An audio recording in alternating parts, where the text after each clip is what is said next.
In the ancient heart of Scotland, where the mists roll in from the moors and shadows lengthen under the twilight sky, there exists a tale woven with drunken folly, spectral terror, and devilish dance, a tale that has echoed through centuries and terrified generations. It is the legend of Tam o' Shanter and the Witches of Alloway. On a stormy night beneath a moonlit sky, Tam rode home on his faithful horse Meg, unaware he was about to witness the devil's own Kaylee, and nearly lose his soul to a coven of witches in a haunted churchyard. To understand this legend, we must travel back to the late 18th century, to the town of Ayr, nestled on the rugged western coast of Scotland. Here, the land is soaked in history. Crumbling kirks, windswept ruins, and whispering trees line the roads. And amidst this landscape, local traditions and ancient superstitions have always run deep. Witches were not mere figments of the imagination. They were real in the minds of the people, women and men accused, feared, and burned. Spirits were more than stories. They were seen, heard, and spoken of in every darkened pub and around every hearth. But what transformed one such tale into a literary masterpiece was the pen of Robert Burns, Scotland's national poet. In 1790, he wrote a narrative poem titled Tam o' Shanter, inspired by local folklore, the ruined church of Alloway, and the ghost stories he grew up hearing. Burns' tale blended humor and horror, lust and morality, charm and warning. And in doing so, he created a legend that lives to this day. So who was Tam o' Shanter? Tam was, in Burns' words, a drouthy, or drunken farmer. A man fond of ale, fond of good company, and easily swayed by the pleasures of the tavern.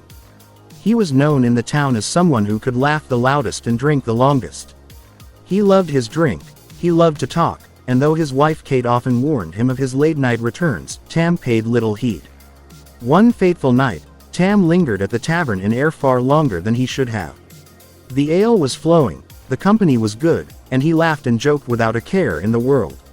Outside, however, a storm was rising.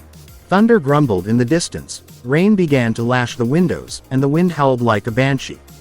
Finally, deep into the night, Tam mounted his faithful grey mare, Meg, and began the long ride home to Shanter. The road was narrow and dark. Trees clawed at the sky. Lightning flashed, revealing gnarled branches and crooked stones. And then, he saw it. Across the fields, near the ruins of Alloway Kirk, a strange light flickered. Intrigued, and perhaps still a little tipsy, Tam guided Meg closer. What he saw next would haunt him forever. Within the crumbling walls of the old church, a gathering was taking place. But this was no ordinary gathering. This was a witches' sabbath. Dozens of hideous hags, with wild hair and burning eyes, danced in circles. Skeletons and demons joined them, cavorting to the sound of unholy music. And presiding over it all, playing the bagpipes made from a murdered man's bones, was none other than the devil himself. Tam, frozen in place, watched in awe and terror. He saw warlocks, witches, the spirits of the damned. Some were naked, their twisted forms illuminated by blue fire.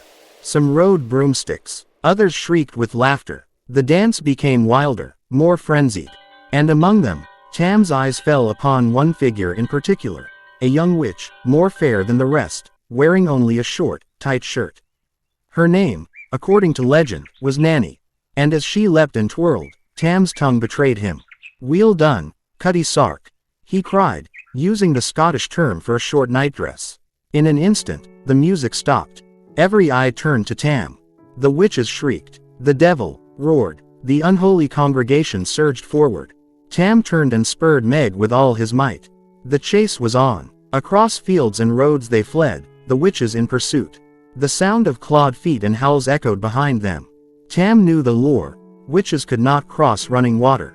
If only he could reach the Brig o' Doon, the stone bridge over the river. He leaned low, urging Meg forward. The hoofbeats of his pursuers grew louder, closer. Just as they reached the bridge, Nanny stretched out her hand and grabbed Meg's tail, only for it to tear off as the mare leapt across the water. Tam and Meg made it across, barely. Behind them, the coven howled in rage, unable to cross. The storm rolled on. The darkness swallowed their cries. And so, Tam survived. But the tale didn't end there.